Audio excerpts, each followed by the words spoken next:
Bene, eccoci insieme anche oggi. Abbiamo ospite Vanna Giantin, che è la vicepresidente del Fondo Solidarietà Veneto.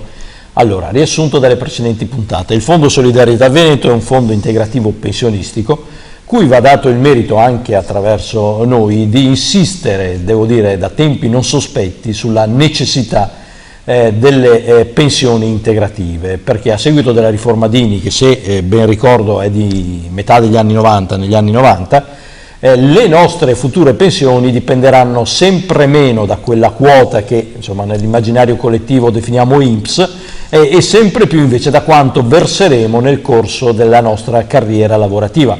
Quindi soprattutto i più giovani che entrano adesso nel mondo del lavoro sarebbe utile si iscrivessero a un fondo integrativo pensionistico per poter poi andare in quiescenza con le maggiori possibilità, altrimenti il rischio è di avere un esercito di nuovi poveri, già che le pensioni garantite saranno di livello sicuramente inferiore a quelle che erano state, a quanto era stato finora. Di questo devo dire il Fondo Solidarietà Veneto dice da tempo. Fondo Solidarietà Veneto che nasce da un'esperienza sindacale, quella della CISL, ma di cui oggi sono partecipi anche la UIL sul fronte sindacale e tutte le organizzazioni imprenditoriali, industriali e artigiane. Spero di aver dato un quadro completo e adesso il Fondo Solidarietà Veneto è alla vigilia di un'altra svolta epocale, nel senso che se ben capisco adesso vi è stata data l'autorizzazione a poter intervenire direttamente nel capitale delle imprese. È così? Sì, diciamo che noi siamo, proprio perché siamo un fondo territoriale, ci siamo posti da tempo... l'unico fondo no, diciamo siamo l'unico fondo territoriale di una regione a statuto ordinario, mentre ce ne sono altri due regionali che sono in regioni a statuto speciale, che sono il Trentino e la Val d'Aosta. Non contano. E noi ci siamo posti comunque il problema di capire come era possibile usare capitale del fondo a vantaggio dell'imprenditoria territoriale, quindi praticamente delle nostre piccole e medie aziende. Abbiamo fatto tutto il percorso previsto dalla legge, la Covid ci ha autorizzato, abbiamo fatto un lavoro preparatorio con Comitato Investimenti e in consultazione con i nostri gestori e oggi siamo arrivati a individuare quale forma e con quali strumenti si potrebbe arrivare praticamente a usare una parte dei nostri soldi a vantaggio del territorio. Ricordo che l'autorizzazione vale solo per il 20% del capitale, perché questo è quello che fissa la legge, e che noi dobbiamo avere una serie di regole perché gestiamo soldi dei lavoratori e non possiamo fare speculazione finanziaria. Ecco appunto, questa era la domanda ovvia, siccome appunto da voi dipendono le pensioni. E se sbagliate? Allora, noi siamo convinti di avere attorno una serie di consulenti, anche esterni, che ci stanno aiutando e siamo convinti di poter far scelte praticamente che garantiscono il capitale dei lavoratori. Ricordo che su tutto il nostro operato c'è il serrato controllo della Covid che non ci permette di fare errori più di tanto. No, certo, però voglio dire, si può sbagliare. Certo. Con ironia e simpatia, ma voglio dire, anche le Man Brother pensavano di non sbagliare probabilmente, poi hanno combinato... Però noi non avevamo le Man Brother, per esempio, perché la diversificazione che si fa negli investimenti di fondi pensione dà la possibilità di non inceppare sostanzialmente in investimenti di un certo tipo. Ci sono una serie di regole che vanno rispettate e che permettono di non fare investimenti a rischio tipo le Lehman Brothers. Ecco, secondo lei quindi, a prescindere dalle capacità che avete dimostrato in questi anni, evidentemente avete anche un management all'altezza, ma le regole impedirebbero in ogni caso errori? Sì, ecco, diciamo... Se invece di esserci lei che ha esperienza ed è brava, c'è uno come me che di conti ne capisce niente, comunque sarai impedito a combinare guai. Diciamo che a parte che gli organi del fondo è previsto dalla legge che chi viene abbia determinati requisiti di professionalità, non è che si può mettere il primo arrivato, ma poi ci sono tutta una serie di regole dettate dalla legge e controllate dalla COVIP che non permettono di fare speculazioni di un certo tipo. Poi è chiaro, i mercati hanno i loro alti e bassi e quindi si può anche praticamente avere dei momenti dove il rendimento cala, ma per effetto delle situazioni di mercato. Basti ricordare le obbligazioni della Grecia in questo periodo, erano obbligazioni pubbliche garantite fino a una certa data e poi il paese è andato in crisi e quindi chiaramente... E quelle le avete? No, quelle non le abbiamo, ma perché i nostri gestori, chiaramente che studiano costantemente il mercato, sanno inserire i correttivi prima che le situazioni precipitino. Allora, chapeau, ma se le aveste avute, forse qualche altro fondo potrebbe averle, non parliamo in genere, qualche altro fondo potrebbe averle, e io in questo periodo voglio andare in pensione.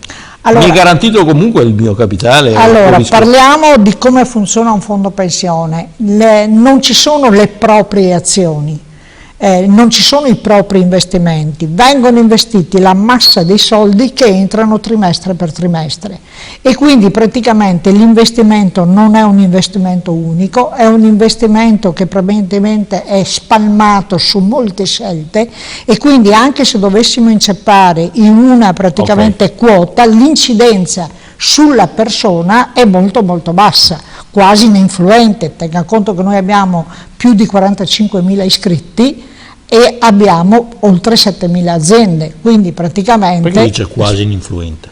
Quasi ininfluente perché... Sarà ininfluente, cioè vuol dire, se voglio andare in pensione non me la date tutta? No. Anche se mi tolgono loro magari mi gira. C'è un consolidamento del capitale praticamente, quindi praticamente diciamo che la perdita potrebbe essere 1 euro, 2 euro, ma non andiamo su abbassamenti del capitale. Lei è di estrazione sindacale. Sì. Possiamo sognare un attimo, se tutto va come si prevede, come la legge adesso permette, vuol dire che un domani finalmente i lavoratori entreranno nel capitale delle aziende? Beh, potrebbe essere una strada, bisogna vedere intanto praticamente che cosa prevede la legge. Oggi come oggi la legge non lo prevede, prevede che noi possiamo gestire, cioè entrare in strumenti finanziari tipo fondi comuni, tipo cambiali finanziarie, tipo obbligazioni pubbliche che possono essere regionali della Regione Veneto, quindi possiamo fare investimenti o in infrastrutture o comunque in finanziamenti che vanno alle aziende non quotate in borsa, però servendoci sempre di strumenti finanziari previsti dal mercato, non direttamente sull'azienda. Ok, quindi insomma mediati. Mediati, esatto.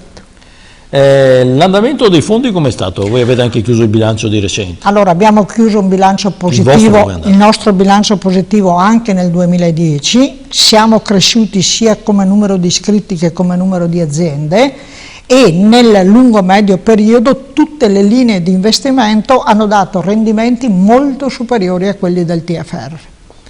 Ad oggi la quota di lavoratori iscritti ai fondi pensionistici è diventata una quota significativa o diciamo che è ancora abbastanza bassa, ma quello che è più preoccupante non è tanto la percentuale del numero di lavoratori, è la scarsa adesione da parte dei giovani, il che vuol dire che i giovani non hanno capito il messaggio, non hanno capito che è indispensabile per loro farsi la previdenza complementare e tra l'altro passato il periodo del silenzio assenso che è stato il 2007 non c'è stata neanche un'azione pubblica governativa ministeriale che abbia ripreso questo argomento per far capire ai giovani che è opportuno fare questa scelta.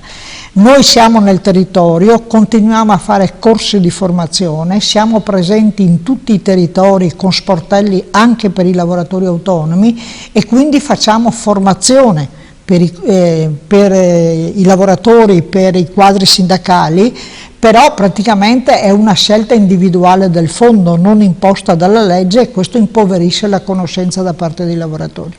È vero che ci dovrebbe essere un'informativa di quadro da parte dello Stato, però anche è vero che i fondi pensionistici sono privati fondamentalmente. Sì. Allora uno dice, ma perché la promozione non ve la fate voi? No, ma la promozione, allora, privati tra virgolette, nel senso che lo Stato deve investire affinché uno si iscriva a un fondo. Perché la previdenza complementare è stata una scelta praticamente dello Stato proprio a supporto sostanzialmente della previdenza pubblica che diminuisce la sua copertura. La previdenza pubblica con i fondi negoziali è regolata dalla legge, non è che uno può inventarsi un fondo negoziale alla mattina. Quindi la legge stabilisce percorsi, modalità, stabilisce quali sono le regole, stabilisce come il fondo si deve muovere, quindi non è un'iniziativa privata dove uno fa quello che vuole.